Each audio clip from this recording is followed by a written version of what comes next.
नमस्कार, मेरा नाम आलोक है। आप लाइव स्ट्रीज देख रहे हैं। बिहार बिग डिबेट में आपका बहुत स्वागत है। आज हम विशेष चर्चा करेंगे। देखिए, हमारे साथ कई मेहमान हैं, हम उनसे आपका परिचय कराएंगे। लेकिन सच में बिहार में विपक्ष की कितनी ताकत है, क्योंकि अभी दिल्ली में विधानसभा के चुनाव हुए, वहां बीजेपी की जीत हुई। अब बिहार में विधानसभा के चुनाव होने हैं। हमारे साथ आज न्यूज रूम में मौजूद हैं आरजेडी के मुख्य प्रवक्ता शक्ति सिंह यादव। बहुत स्वागत है आपका। हमारे साथ रवि उपाध्याय जी हैं, सीनियर जर्नलिस्ट हैं। हमारे साथ डॉक्टर सुनील हैं, पॉलिटिकल एनालिस्ट हैं, आई स्पेशलिस्ट हैं। इनका चश्मा देखने का थोड़ा अलग होता है। हम आज चर्चा करेंगे, विशेष चर्चा करेंगे, पूछेंगे, विपक्ष से भी सवाल पूछेंगे। कहा जाता है लोकतंत्र में कि विपक्ष पत्रकार के साथी होते हैं, लेकिन विपक्ष से भी सवाल पूछा जाना चाहिए कि विपक्ष कितना मजबूत है, विपक्ष के नेता कितने मजबूत हैं। क्योंकि हमेशा ये आरोप लगता है कि विपक्ष तो लापरवाह है, विपक्ष है कहाँ, विपक्ष तो गुमनाम है। हम शुरुआत पर रवि उपाध्याय जी से करते हैं। विपक्ष से भी सवाल पूछा जाना चाहिए, ठीक है। अभी लालू प्रसाद ने कहा, मैं उस बात पर जाता हूं कि हमारे रहते बीजेपी कैसे जीतेगी, ये एक बड़ा सवाल हो गया। हम लोग के रहते, हम लोग यानी समाजवादी लोग, हम उसमें भी आते हैं, लगता है कि बीजेपी नहीं जीत पाएगी। और विपक्ष कितना मजबूत है बिहार का भी। देखिए, लालू प्रसाद यादव जो बात कर रहे हैं हम लोग के रहते, उसको हम लोग डिकोड कर रहे हैं लगातार। हम लोग का मतलब वो छायावाद के रूप में, और जिस तरीके से वो कहते नजर आए, हम लोग का मतलब जो हम लोग समझ पा रहे हैं, जिसको हम लोग पॉलिटिकल लाइन में हम लोग डॉट से डॉट मिलाते हैं, उसमें यही दिखाई पड़ता है कि हम लोग का मतलब नीतीश कुमार। हम लोग देखिए नीतीश कुमार को ऐड कर रहे हैं, निश्चित रूप से हम लोग का मतलब, मैं नहीं कह रहे हैं, हम लोग कह रहे हैं। तो हम लोग में तो नीतीश कुमार है उसमें। अब आप कहिए कैसे नीतीश कुमार है, तो वो बोल रहे हैं भारतीय जनता पार्टी को नहीं आने देंगे। एकदम क्लियर कट लालू प्रसाद यादव का यह बयान है, राजद सुप्रीमो, राजद अध्यक्ष। तो यह जब कह रहे हैं कि नहीं आने देंगे, तो हम लोग तब उसमें स्पष्ट दिखाई पड़ता है कि नीतीश कुमार, क्योंकि देखिए वह, आप थोड़ा सा पीछे चलिए, 2020 से पहले चलिए, तो आप वहां पर 2010 में क्या हुआ था। 2010 का तो पूरा बिहार गवाह है, पूरा देश गवाह है कि जिस तरीके से आरजेडी और लोजपा का अलायंस था। हाँ, तो वो उस समय क्या हुआ था, उस समय ये तो पूरा सिनेरियो बदला हुआ दिखाई पड़ रहा था। तो वो देखिए, लालू प्रसाद यादव वही बात कर रहे हैं, और कहीं कहीं कुछ न कुछ सुगबुगाहट भी होती है। उसको हमसे बेहतर शक्ति यादव बताएंगे तो पूछेंगे कि वो सुगबुगाहट ये क्या देखते हैं, और कैसे इनके पार्टी के राष्ट्रीय अध्यक्ष कह दिए कि नहीं आने देंगे। हम इसी पे भी आ रहे हैं। विपक्ष क्या सच में बिहार का बड़ा मजबूत है? दिल्ली में तो आम आदमी पार्टी की हवा निकल गई। देखिए निश्चित लेकिन अब बारी बिहार की। हाँ, देखिए अब देखिए सवाल है कि विपक्ष यहाँ पर मजबूत तो ऐसे दिखाई पड़ता है, लालू प्रसाद यादव दिखाई पड़ते हैं, तेजस्वी दिखाई पड़ते हैं, लेकिन आप देखिए दूसरी तरफ एनडीए के तमाम घटक दल के अलायंस जितनी भी पार्टी अध्यक्ष हैं, वह पिछले कई महीने से बिहार का दौरा कर रहे हैं। तेजस्वी यादव तो घूम रहे हैं अपनी यात्रा पर, लेकिन किससे मिल रहे हैं? क्या उनके घटक दल के अलायंस वाम दल साथ में है, क्या अध्यक्ष है, कांग्रेस साथ में है, वीआईपी साथ में, कौन लोग साथ में? यह तो बिहार की जनता जानना चाहती है। सच में एकला चलो की राह पर सत्य जी, सवाल तो आप नहीं होंगे, क्या सच में तेजस्वी यादव इतने मजबूत हैं? सिर्फ देखिए बोली विचार की बात नहीं है, सिर्फ बोल दिए कि हाँ हरा देंगे हरा देंगे। अभी 4 सीटों पर उपचुनाव हुआ था, आपकी पार्टी हार गई, महागठबंधन की हार हुई। सिर्फ बोल देंगे, मजबूत कितने हैं आप लोग कि बीजेपी को यहाँ रोक दीजिएगा? देखिए, एक कालखंड की बात आप करते हैं बार बार जी, जब राष्ट्रीय जनता दल कम सीटें जीत करके आई थी बिहार में, लेकिन उन कालखंडों की चर्चा नहीं करते हैं जब जो लोग साथ रह करके भी 5 ही सीट जीत पाए थे और लगातार हाशिए पर रहे। 30 के भी आंकड़े नहीं पार कर पा रहे थे लोग। जनता दल यू बना समता पार्टी के विलय होने के बाद। कई ताकतों के मिलन के बावजूद भी राष्ट्रीय जनता दल का अकेले लड़ाई लड़ने की ताकत किसी पॉलिटिकल पार्टी में नहीं है कि राज से अकेला लड़ सके। प्रतिपक्ष इतना मजबूत है कि सत्ता प्रतिष्ठान की एक गोलबंदी और संस्थानों की भूमिका सत्ता प्रतिष्ठान के साथ होने के बावजूद भी एक भय की स्थिति सत्ता प्रतिष्ठान में है। विपक्ष मजबूत है, और विपक्ष मजबूत होने का ही प्रमाण है। नहीं, आप संस्थानों की नेता प्रतिपक्ष तेजस्वी यादव जी बिहार के विभिन्न जिलों का भ्रमण किया। अंतिम चरण के 3 जिले बचे हैं, और देखिए कि बिहार में जितने सत्ताधारी दल के इलाई पार्टनर हैं, सब लोग गोलबंद होकर के भयभीत है, क्योंकि एक जनसैलाब जो दिखाई पड़ रहा है बिहार के कोने कोने में, वो तेजस्वी जी के प्रति प्रतिबद्धता, जन समूह की प्रतिबद्धता का प्रतीक है। इनको निकलना पड़ रहा है, क्योंकि बिहार की आवाम अब एक तेज रफ्तार चाहती है। कछुए की चाल वाली वो सरकार नहीं चाहिए, भ्रष्टाचार, बेविचार अनाचार सेंटर होम से लेकर कर कई ऐसे चीजें जहां हम नहीं, हमारी बात प्रतिपक्ष के आरोप हो सकते हैं, लेकिन जब सत्ता प्रतिष्ठान का मंत्री जब ये कहता है कि बिन पैसे के अंचलों में काम नहीं होता है, तो एक बड़ा सवाल सामने खुल करके आ जाता है और आम जन में ये बातें चर्चा के रूप में है। और एक बात आप लोग मैं डंके की चोट पर कहना चाहता हूं, मुझे कहने में कोई गुरेज नहीं है। आज नीतीश कुमार जी की हालत, सच कहूं भले ही किसी को मिर्ची लगे, माननीय नीतीश कुमार जी को पूरी सुरक्षा के साथ कार्यक्रमों में अगर भेज दीजिए और सारे चैनलों को फ्री कर दीजिए तो 100 खबर एक यात्रा से निकलेगी और पूरे देश में सारे चैनल के प्राइम टाइम के हिस्सा बन जाएंगे। लेकिन सूचना जनसंपर्क विभाग की मजबूत पकड़ ने इन सारी चीजों पर एक पर्दा डाला है और मुझे ये कहने में ये नहीं सर दूसरे को क्यों जस्टिफाई करें, हम जस्टिफाई नहीं, मैं अपने अंदर झांकता हूं तो बिहार की बेहतरी की तस्वीर दिखाई पड़ती है। मैं अपने अंदर झांकता हूं तो तेजस्वी जी के संकल्प दिखाई पड़ता है, तेजस्वी जी के वचन जन संकल्पों से जुड़ा हुआ है और तेजस्वी जब जो कोई बात कहते हैं तो पर्ण के रूप में लेते हैं और उसको इंप्लीमेंट करते हैं। चलिए 17 महीने के कार्यकाल की एक रेखा, एक ऐसी राजनीति में कोई लड़ाई डंडों से नहीं होती है, कार्यक्रमों से होती है। एक ऐसी लकीर खींची है 17 महीने में, वो लकीर इन विशाल अपने आप को समूह सहने वाले गठबंधन के सामने एक बड़ी लकीर। सती एक मिनट, क्या 2005 से लेकर 2022 तक 9 अगस्त 2022 तक बिहार में किसी को सरकारी नौकरी नहीं मिली?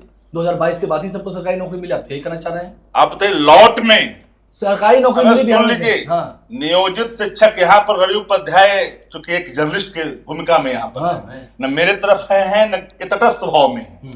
मरहूम उप मुख्यमंत्री जो दुनिया में नहीं रहे, उन्होंने खुले मन से कहा था कि भगवान भी आ जाएंगे तो नियोजित शिक्षकों को राजकर्मी का दर्जा नहीं मिल सकता। क्या तेजस्वी यादव आपने क्या कहा? मरहूम उप मुख्यमंत्री मरहूम उप मुख्यमंत्री जी के ये वचन है, स्टेटमेंट है, कहिए तो मैं कोट करके दिखला देता हूं कि हाँ, उन्होंने कहा था कि बिहार के नियोजित शिक्षकों को राजकर्मी का दर्जा भगवान भी नहीं दे सकते हैं। उस मिथ्या को सच करके दिखाया। जितने भी डिपार्टमेंट तेजस्वी जी के पार्टी की राजद का था, उसने मिसाल कायम की। आपके शिक्षा मंत्री तो उस वक्त रामचरितमानस बाँच रहे थे। आप सुन लीजिए, रामचरितमानस के विभिन्न पड़ावों के, विभिन्न आयामों के, विभिन्न पंक्तियों के अलग भाव से प्रकटीकरण अलग, विषय अलग है। सवाल है नियुक्तियों का। हम तेजस्वी यादव जब गए थे सत्ता में तो अपने संकल्पों के तहत गए थे, बड़े मजबूत है तेजस्वी यादव। इसमें क्या दोष है? कहना पड़ेगा, अकेले है ताकत। मेरी चुनौती है भारतीय जनता पार्टी अकेले बिहार में लड़ जाकर दहाई का आंकड़ा पार कर जाए, दहाई का आंकड़ा अगर अकेले लड़ जाए भाजपा, अगर दहाई का आंकड़ा पार कर जाएगा तो मैं राजनीति संन्यास ले लूंगा। बिहार में नहीं कर सकता अकेले, चुनाव नहीं लड़ेंगे, नहीं अकेले लड़ जाएगा। अकेले भाजपा लड़े, गठबंधन से हटे और राजद अकेले लड़ा करके सामने उसको नष्ट करने की ताकत रखता है। एक नेता जो विश्व की बड़ी पार्टी कहते हो, एक नेता एक चेहरा नहीं हुआ, वो सारे चेहरे वही हैं जो पलायन होकर के गए हैं। समझ गए? लालू जी ने कहा भी, अब उसी से जोड़ नहीं, अभी पूरी बात। लालू जी ने कहा था हम लोग कौन लोग? एक कलेक्टिव बोध है, सामूहिकता का बोध है, विचारधारा का बोध है। और विचारधारा क्या है? सामाजिक न्याय, धर्म निरपेक्षता, गंगा जमुनी तहजीब, गांव, किसान और मजदूर, ये हमारी संकल्पों में निहित है। एक बात आप जान लीजिए, मैं जो बिहार की हालात देख रहा हूं, बिहार के हालात देखने के बाद भारतीय जनता पार्टी के मन में जो एक ललक है, अप्रत्यक्ष तौर पर सीओ पर तो कब्जा कर लिया। अब हमें डर इस बात का है कि माननीय मुख्यमंत्री जी कहीं दिल्ली गए, स्वास्थ्य परीक्षण के नाम पर अगर उनको एडमिट करा दिया गया, वहां से एक बुलेटिन जारी करके कह दिया जाएगा कि अमुक व्यक्ति को चुनाव तक का इनको जो है बिहार को बागडोर देने का उन्होंने आशीर्वाद दे दिया। इस बात का मुझे डर है। भारतीय जनता पार्टी कर सकती है खेला। उनके जो अपने लोग हैं, उनके जो अपने लोग हैं भारतीय जनता पार्टी के एजेंडे, उनके पार्टी के जो लोग हैं, उनके पार्टी संजय झा, अशोक चौधरी, ललन सिंह, उनके पार्टी के 4-5 ऐसे पात्र हैं जो भारतीय जनता पार्टी के एजेंडों में शामिल हैं। और एक बात आप लोग जान लीजिए, यहाँ से सब लोग आपके साथ डिबेट कर रहे हैं। आरएसएस, विश्व हिंदू परिषद, बजरंग दल, दुर्गा वाहिनी, ये जो संगठनें हैं जो भारतीय जनता पार्टी के लिए काम करती है, उसमें एक संगठन और समाहित हो गया, उसका नाम है जनता दल यू। इसलिए मैं कह रहा हूं, चाहे वक्त का सवाल हो, यूसीसी का सवाल हो, सिविल कोड का सवाल हो, सब मामलों में जनता दल यू ने भारतीय जनता पार्टी के उन सारे स्टैंडों का समर्थन किया जिसकी चर्चा गौरव कसों।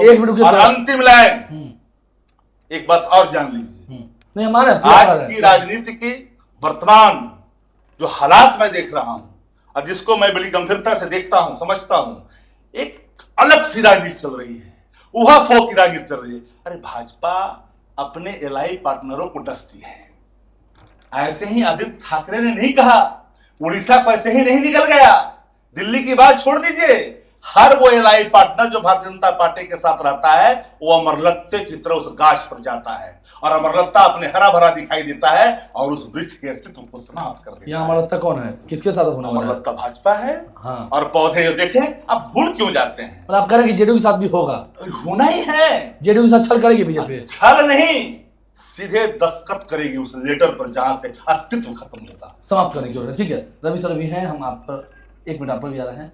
लगता है कि इस तरह से ये बातें करें, बड़ी बड़ी विपक्ष दिखा रहा है कि हम बहुत मजबूत हैं, लेकिन नीतीश कुमार के पीछे चाल चला जा रहा है। नीतीश कुमार को लेकर क्या कहें, लोग आपने सुना ही है। नहीं देखिए, विपक्ष तो एक तो भारतीय जनता पार्टी का, आप ऐसे भी अगर हम लोग देखेंगे भारतीय जनता पार्टी अब ये कहने की बात नहीं है, एकदम ऑन रिकॉर्ड है।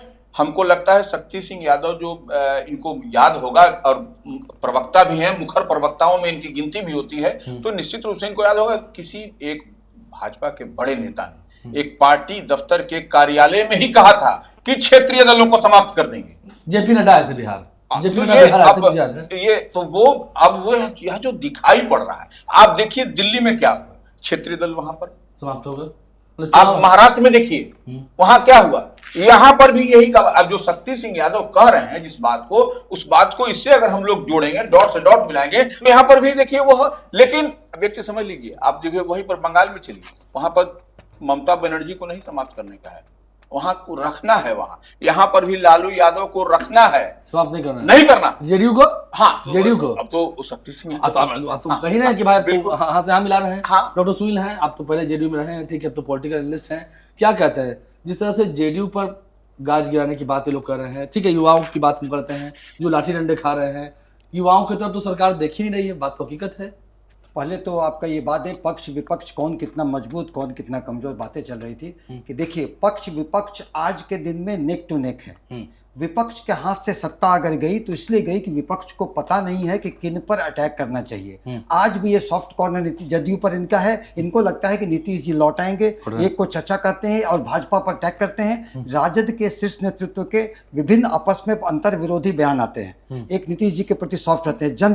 जनता जो लालू जी ने तो कहा ना कि हम लोग मतलब समाजवादी, तो लालू जी का प्रो है और तेजस्वी जी कहते हैं कि हम नहीं लेंगे नीतीश जी को, लेकिन आज भी वह पो बरकरार है और जब तक ये एक सिद्धांतता होकर वार नहीं करेंगे, इसी कारण से 4 उनका गया उपचुनाव और अभी भी देर नहीं हुआ है। एकदम विपक्ष और पक्ष विपक्ष आज के दिन में नेक टू नेक है। अगर विपक्ष चाहता है तो एकदम से एक ऑल आउट अटैक एनडीए पर करना होगा, चाहे उसके अलाई कोई नहीं तो कह रहे हैं कि बीजेपी समाप्त कर देगी। नहीं अलाई एक है। दूसरा इन्होंने कहा शक्ति जी ने कि राजद अकेले लड़े भाजपा अकेले लड़े, तो क्या शक्ति जी अपने शीर्ष नेतृत्व से बात करके ये बता रहे हैं ये चैलेंज? तो चैलेंज दे रहे हैं कि दोनों अलग लड़े। देखिए आज के दिन में दोनों अलग लड़ने की कल्पना करने की बात ही नहीं है।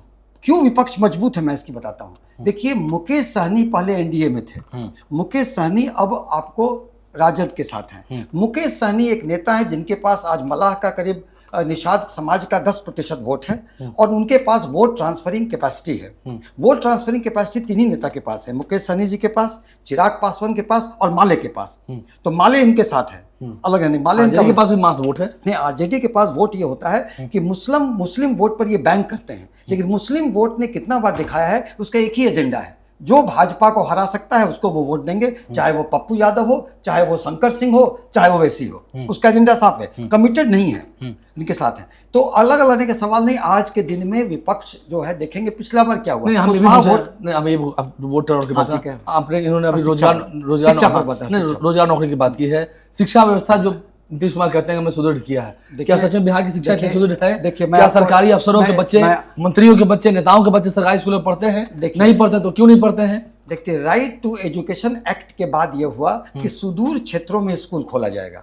75,000 स्कूल खुल गए, लेकिन क्या वहां गुणवत्तापूर्ण शिक्षा है? नहीं है।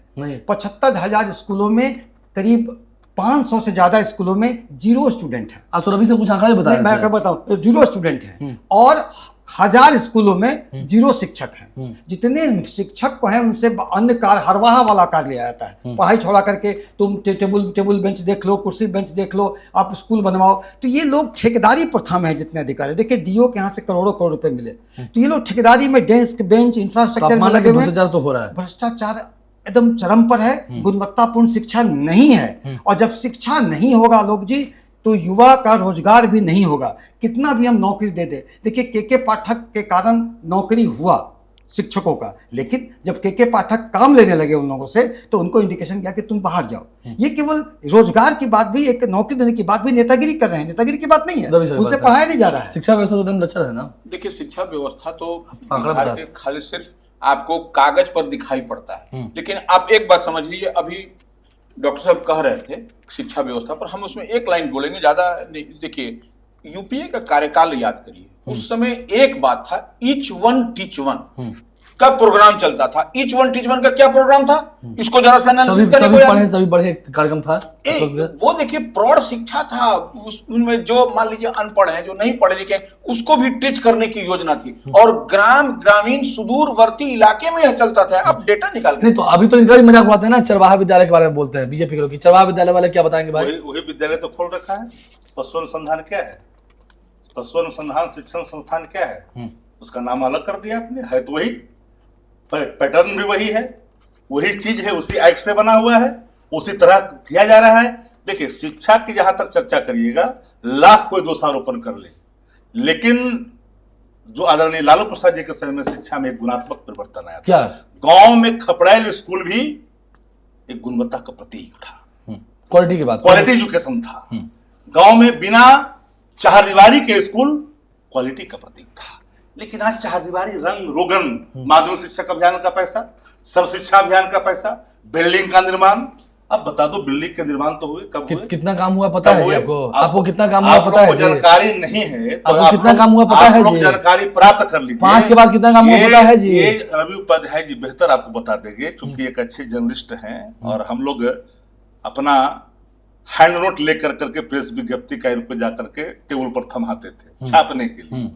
अब वो दिन मैं बता रहा हूं, अभी जो आपने चर्चा कर दी कि हुआ जी, सर्व शिक्षा अभियान ही नहीं, माध्यमिक शिक्षा अभियान ही नहीं, मनरेगा ही नहीं, ग्रामीण सड़क ही नहीं, 73 स्कीम ही नहीं, रूरल डेवलपमेंट का, बीजेआरएफ का फंड ही नहीं बिहार को। ये सारे पैसा यूपीए फंड, यूपीए वन में बिहार को फंडिंग सिर्फ नहीं हुआ, देश भर में जब दुनिया में इकोनॉमिक बूम हुआ, उसका लाभ बिहार को मिला। झोला लेके जाते थे, बोड़ा लेकर के आते थे, ये अखबार का हेडलाइन हुआ करता था दैट टाइम। जब नीतीश कुमार जी चीफ मिनिस्टर बने और दिल्ली गए तो लिखा अखबारों ने कि झोला लेके गए और बोड़ा लेकर के आए। मैं जानना चाहता हूं आफ्टर 14 के बाद, नरेंद्र मोदी जी के आने के बाद क्या हुआ? आज 50-50 प्रधानमंत्री सड़क, सब शिक्षा अभियान जो 90% था, ग्रामीण सड़क निर्माण में जो 90% थी केंद्र की राशि, आधा हो गए। इलेक्ट्रिफिकेशन में जो इलेक्ट्रिफिकेशन था, वही पैसा ना। अपने आंकड़े 10 का आंकड़ा, फर्जी आंकड़ा प्रस्तुत कर करके बैकवर्ड रीजन ग्रांट फंड के पैसे से आप वंचित हो गए बिहार।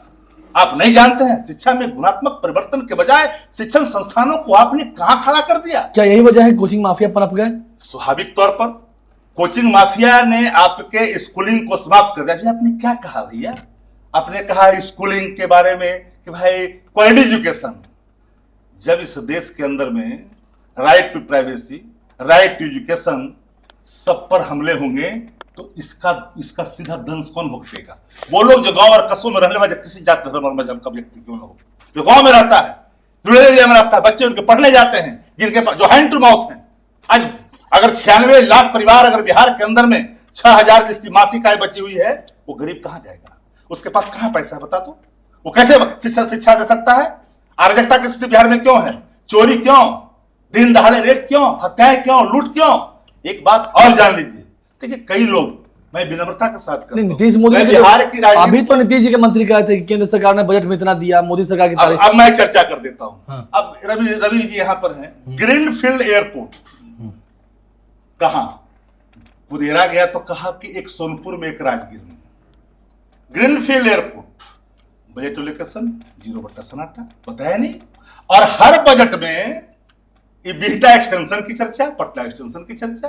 अरे मखाना रिसर्च सेंटर ऑलरेडी पहले से है, हमारे अगर ज्ञान सही है 2002 से है। अब मखाना रिसर्च सेंटर में अगर पद क्रिएट है, डायरेक्टर पूर्वकालिक डायरेक्टर नहीं, जो सेंक्शन पद है वो आदमी नहीं, मखाना बोर्ड की बात कर रहे हो। अरे भैया तुम लीची बोर्ड की बात करता, केला बोर्ड की बात करता, समझ में आता कि नया प्रयोग हो गया, बिहार के हित में हो गया। अब ये कोसी नहर परियोजना कितना पैसा देगा मालूम है? 4 दशक पहले से योजनाएं चल रही है वो, ये इनकी मैंने उत्पन्न भी नहीं हुए सत्ता में ये लोग। 4 दशक पहले से चल रहा है। और नहर योजना में कोसी नहर में कितना पैसा देगा बताया आपने? नहीं। जरा ये बताइए 85 केंद्रीय विद्यालय देश में सेंक्शन हुआ बजट में, बिहार कहाँ है? दूसरी तरफ आ जाइए, 28 जवाहर विद्यालय। अब बताइए एक भी बिहार में नहीं है। एक मैं स्मरण कराता हूं, इसलिए स्मरण कराता हूं, कंपेरिजन बिटवीन यूपीए गवर्नमेंट जिस में लालू प्रसाद जी थे 90,000 करोड़ का मुनाफा दिया, रेलवे फैक्ट्री है जो आज 1 लाख चक्का उत्पादन कर रहा है, आत्मनिर्भरता जो विदेशों पर थी वो कम हुआ। हमने ये बात आपको यूं ही नहीं कहा, मुफ्त में नहीं कहा, इसलिए कि याद होगा that time railway minister honourable chief minister Bihar Nitish Kumar ji, Venkaiah Naidu ग्रामीण विकास मंत्री हुआ करता देश का, और 200 डिस्ट्रिक्ट बैकवर्ड डिस्ट्रिक्ट चयन हुआ था पूरे देश के अंदर में। झारखंड बिहार का एक भी जिला नहीं था। Radiology gone honourable chief minister of Bihar minister Nitish Kumar ji, क्या डेवलपमेंट करा? राकेश मोहन ने क्या कहा नीतीश कुमार जी के बारे में, रेलवे के बारे में? भट्ठा बैठा दिया। उस भट्ठे बैठे हुए रेलवे को उठा करके अंतरराष्ट्रीय मानचित्रों पर हार्वर्ड की ट्रेनिंग में, हार्वर्ड में डिबेट का विषय बनाया था लालू प्रसाद जी ने। आप कहते हो पैसा था क्या? अरे आप जो लेते हो एशियन डेवलपमेंट बैंक से कर्ज ले रहे हो, नबार्ड से कर्ज ले रहे हो, ये कर्ज विश्व बैंक से ले रहे हो, आपको नहीं मालूम है तो ये भी जानकारी कर लीजिए। ब्रिक्स से ले रहे हो, ये पहले थी छूट क्या? ये छूट देने वाला व्यक्ति का नाम मनमोहन सिंह है, जिसमें लालू प्रसाद जी देश में रेल मंत्री थे। राज्यों को छूट नहीं था। ठीक है अनिल, आप जो बता रहे हैं ठीक है, वो आंकड़े भी सही है, तथ्य भी सही है। लेकिन आज तो नीतीश कुमार और नरेंद्र मोदी, आपने थोड़ी देर पहले जो एलिगेशन लगाया, हम फिर उसी पर लौटते हैं, अभी सभी सुन रहे हैं। इन्होंने कहा कि सभी टहनियों को काट देती है बीजेपी, अब अगला नंबर जेडीयू का है। आज तो नीतीश कुमार तो कहीं झुके कि 2 बार गलती हो गई आपके साथ जाकर। 2 बार वाली बात आप शायद बार-बार क्यों करना पड़ता है? उनको कह रहे हैं, रिपुटेशन ऑफ 2 तो बार। क्यों कह रहे हैं, क्यों कह रहे हैं? रिपुटेशन सिर्फ 2 बार का होता है। हाँ। याद करिए, करवट तीसरे की चर्चा कभी आज तक हुआ है क्या? करवट बदलने के पहले कभी तीसरे की चर्चा की है? वो नहीं जाएंगे आपके साथ। नहीं, हम आप नोट कर लेना एक बात, डंके की चोट पे यहाँ बैठे हैं सब लोग। भारतीय जनता पार्टी नीतीश कुमार के साथ चुनाव नहीं लड़ेगी इस बार विधानसभा चुनाव में। मैं बता रहा हूं, बड़ी बात नहीं लड़ेगी विधानसभा का। बीजेपी जेडीयू साथ लड़ेंगे। नीतीश कुमार भी बीजेपी के साथ चुनाव नहीं लड़ेंगे, भले ही इनको अकेले लड़ना पड़े। आपके साथ लड़ेंगे? मैं ये कौन पैर में कुल्हाड़ी मारेगा जी? कुल्हाड़ी में पैर सड़ाने की बात हो गई। अब सवाल यहां साफ है, एक लाइन में जान लीजिए। नीतीश कुमार जी के जो पार्टी के लोग हैं, अब नीतीश कुमार को चाहता है कुछ भारतीय जनता पार्टी के 2 महीना तीरना, तब तक इनको मेंटल अनफिट कर करके एक परसेप्शन क्रिएट किया जाएगा देश के अंदर में। जो संस्थानें इनके लिए सूचना जनसंपर्क के माध्यम से मजबूती के साथ हर प्रगति यात्रा जहां पर दुर्गति हो रही है उसको परोस रही है बिंदुवार तरीके से। जहां कुछ नहीं बोल रहे हैं वहां बोलने का एक दिया जा रहा है, पोज दिया जा रहा है। सर क्या ये हो सकता है संभावना जो कह रहे हैं बीजेपी 2-3 महीने टाल रही है और जेडीयू बीजेपी साथ चुनाव नहीं लड़ेगी, तो बड़ी बात कर रहे हैं? देखिए, क्योंकि पार्टी के मुख्य प्रवक्ता है, लगता है कुछ बातें पेट में होंगी, बोलते बोलते थोड़ा निकल गया। नहीं, देखिए राजनीति में तो संभावना बनी रहती हो सकता है। देखिए राजनीति तो संभावनाओं का खेल है, इसमें कहने का बात इफ बट कहाँ है इसमें। हाँ, अब जो स्थिति परिस्थिति बनेगी उसी लिहाज से वो डेवलपमेंट आगे का होगा। लेकिन अब ये कह रहे हैं तो देखिए, तो बड़ी बात बोल रहे हैं। बड़ी बात सिर्फ नहीं कह रहे भैया। हाँ, ये मैं देख रहा हूँ उस दिनों से, क्योंकि अगर राजनीति में हूं, मर्म को समझता हूं तो नब्ज को ही पकड़ता हूं। ये डॉक्टर अगर आंख के हैं तो हम लोग राजनीति के डॉक्टर नब्ज पकड़ के बताते हैं कि हालात क्या है। बेटे का जेहू नाम आया तो ही भारतीय जनता पार्टी ने सोचा कि हम तो भाई बाप को जीवन भर ढोया, बेटा को ढोना पड़ेगा। 7 लड़ेगे चुनाव, सीट जीत करके मान ली 40 आ गया, 30 जीत के आ गया जदयू, सपोज दैट 20 आ गया जीत करके। अब सवाल है 20-30 जीत के आ जाएगा, फिर तो ये नेता बना रहेगा, बेटा को ढोना पड़ेगा हमको। ये बड़ा सवाल है जो सत्ता के गलियारों में रेंगता हुआ दिखाई पड़ रहा है। अब ये बताइए, किसी के बाल बच्चा अगर कोई राजनीति में आता तो अपराध है क्या डेमोक्रेसी में? आप इसके पक्षधर हैं कि नीतीश कुमार का बेटा आता है तो? किसी के बेटा को आने पर विरोध नहीं करता, इसलिए डेमोक्रेसी ये अपनी पार्टी का बयान है, पार्टी का बयान है। हम किसी का प्रतिकार नहीं करते, इसलिए प्रतिकार विरोध नहीं करते हैं कि डेमोक्रेसी में जनता मालिक है और जनता चुनती है। अब बताओ, for the people, by the people, of the people का जो कंसेप्ट समाप्त कर दोगे, लोकतंत्र को आप कलंकित करोगे। मतलब किसी का बेटा आ सकता है, उसको जनता का जिताएगा तो जीत सकता है। बेटा डॉक्टर बन जाए तो अपराध नहीं, पत्रकार का बेटा पत्रकार बन जाए अपराध नहीं, आईएएस का बेटा आईएएस बन जाए अपराध नहीं। किसान का बेटा किसान बन जाए अपराध नहीं। अब बताओ तो क्या ये परिवारवाद नहीं है? क्या परिवारवाद है? अच्छा, ब्रह्मचारी हम लोग जानते हैं कि 4 प्रकार के होते हैं। एक बाल ब्रह्मचारी। नहीं, हम बता एक सेकंड, लेट मी कंप्लीट। बाल ब्रह्मचारी, अब बेचारा बाल ब्रह्मचारी सच में एक वो है कि ब्रह्मचारी। बाल ब्रह्मचारी का मतलब कि बाल ब्रह्मचारी है ना, उसको बेचारा कुछ पता नहीं है, बच्चा अभी है 12 साल का। एक ब्रह्मचारी जिसने जानबूझ करके प्रतिज्ञाएं ले ली और ब्रह्मचर्य का पालन किया। एक लाचारी ब्रह्मचारी, एक मिली तुम्हारी दस्ता ब्रह्मचारी। अब जिसके पास कुछ है ही नहीं, जिसके पास कुछ है नहीं, परिवारवाद का क्या? ये जितने जो लंबी फेहरिस्त हैं, अनुराग ठाकुर से लेकर के पीयूष गोयल से लेकर के पटना में नगर विकास मंत्री जो बिहार के, वहां से लेकर करके संजीव से लेकर करके आपको यहाँ नवादा का सांसद से लेकर सब लोग लम्हुआ है क्या? डिप्टी सीएम जो बने वो लम्हुआ है क्या? माए बाप राजनीति में नहीं थे क्या?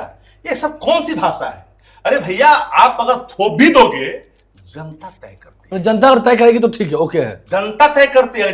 किसी का बाल बच्चा, बहुत लोग नहीं चल पाया, बहुत लोग नहीं चल पाया इस बिहार की राजनीति में, लेकिन जो अपने कर्मों पर, जो जनता के दुख और पीड़ा में साथ रख के काम करता, जनता उसको लगाती है। अंतिम सवाल मेरा आपसे यही है, बस अब डिबेट को भी खत्म करेंगे, कि आपको लगता है कि बीजेपी को ये डर है, एक और बड़ी बात आप कह रहे हैं कि नीतीश कुमार कहीं बेटे को ना आगे कर दे, इसलिए बीजेपी ढोना नहीं चाहती है? अरे बीजेपी में आग लगी हुई है, ऊपर मन से लोग बोल रहा है, पीछे में क्या क्या बोलता है हम लोग को पता है। तो बता दीजिए, एक आध बात बता दीजिए। तो बता देते, पीछे में कहता है कि बापों को ढोए, बेटों को ढोबेंगे। ये हर व्यक्ति का, हर सीनियर लीडर का यथी है। वहां दिल्ली में ही चर्चा है, कतई संभव नहीं है। तो कुछ दिन तीर करके देखिएगा, जो रिटायर अधिकारी जो नोटिस के रडार पर है, जो सत्ता संचालित अधिकारी, सुपर सीएम है, तो डीके बॉस उसी भाजपा का प्रतिनिधित्व कर रहे हैं। और जो लोग जो सुटकेस लेके चल रहा है, डिप्टी सीएम, 1 नंबर का डिप्टी सीएम, 2 नंबर का डिप्टी सीएम के साथ है, 2 नंबर का डिप्टी सीएम कम तलाक छोड़िए है, 1 नंबर के डिप्टी सीएम के साथ भी देखिए, ऐसे ही सुटकेस लेकर के नहीं चल रहा है सारे अधिकारी। उसे मशीन रहता है, चेक करता है। पहले के डिप्टी सीएम को नहीं देखते होंगे, मशीन चलता है, चेक कर रहा है, अटैची में नहीं चलता था, इधर चल रहा है। ये सब कब्जा कर लिया। अब एक मात्र प्रतिमूर्ति है, गांव में अगर पले और बढ़े हैं तो याद करिए, गांव में डोली में बैठा करके लोग ले जाता था कन्या को, और फिर जाकर के उतारता था वहां के सखियां उतार करके, फिर यहां से जो जाता था सब मिलकर उतार करके ले जाता। और नीतीश कुमार जी डोली में जाते हैं यात्रा पर, और डोली में जाने के बाद चारों पर से लोग घेर देता है, न उधर के मिले, उधर न उधर, अड़ोसन मिले, न पड़ोसन मिले, न औरत मिले, न मर्द मिले, न युवा मिले, न युवती मिले। और जब मिलता है सिर्फ आते हैं, ऐसे ऐसे करते हैं, ऐसे ऐसे करते हैं, चल देते हैं। डॉक्टर सुनील है, नीतीश कुमार के जो हाल है उस पर भी चर्चा हो रही है, समझ ही रहे हैं आप? क्या सच में आपको लगता है कि जेडीयू बीजेपी के लोग अब कुछ ना कुछ मन में है? देखिए, छुरा दोनों ने रखा है पीछे, देखना और निकालता कौन है? राजनीति संभावनाओं का खेल है, लेकिन जिस तरह से सॉफ्ट कॉर्नर विपक्ष का नीतीश जी के प्रति है, यही चीज विपक्ष को लड़ने में, विपक्ष को आगे वो बर्बादी का कारण होगा। और नीतीश जी छोड़ने वाले भाजपा को नहीं है, क्योंकि उनके पास कोई ऑप्शन है नहीं, और विपक्ष दिशाहीन, वो अटैक नहीं कर पा रहा है, तलाश चुके हैं, अब ऑप्शन नहीं है। और अगर नीतीश जी उधर जाएंगे तो उधर जो आप मना रहे हैं, विपक्ष अपने में देखे, मुकेश सहनी जी डिप्टी सीएम का डिमांड कर रहे हैं, उनको नहीं मिलेगा तो वो क्या करेंगे? तो अपना भी घर बचाना चाहिए, दूसरे का देखते हुए कौन वहां से जा रहा है, अपने भी घर की रक्षा करना चाहिए। बहुत अच्छी बात कही डॉक्टर साहब ने।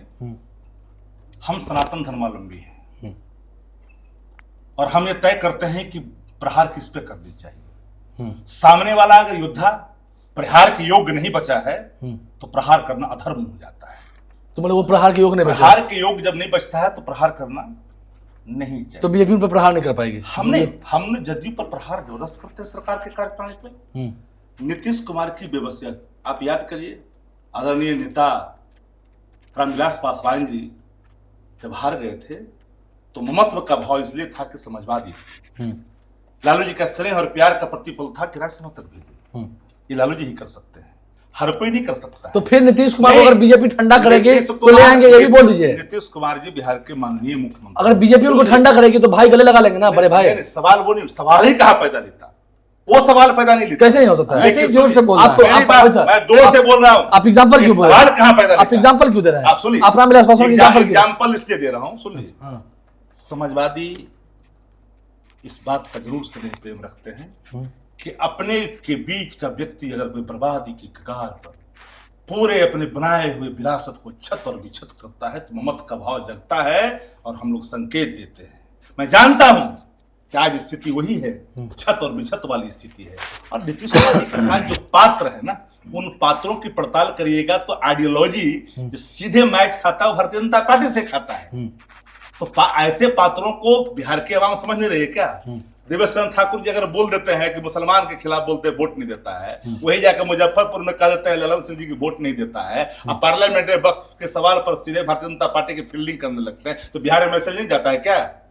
अल्पसंख्यक में बिहार का समझदार नहीं का 2400 करोड़ रुपया बिहार के अल्पसंख्यक मंत्रालय का बजट है, 24 करोड़ खर्च हुआ, निकालिए सर्च करिए, क्या बात कर रहे हैं? बहुत चौंकाने वाले आंकड़े हैं। बहुत शुक्रिया। चलिए डिबेट खत्म करना है। अंतिम प्रतिक्रिया रवि सर आपसे।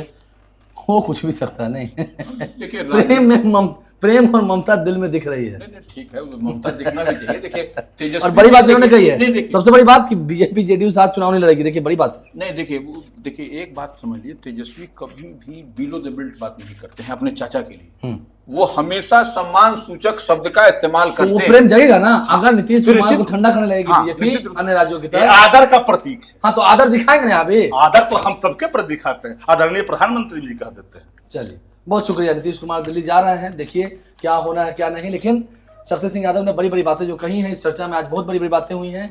उम्मीद है आप इस वीडियो को पूरा देख चुके होंगे। अपनी प्रतिक्रिया दीजिएगा।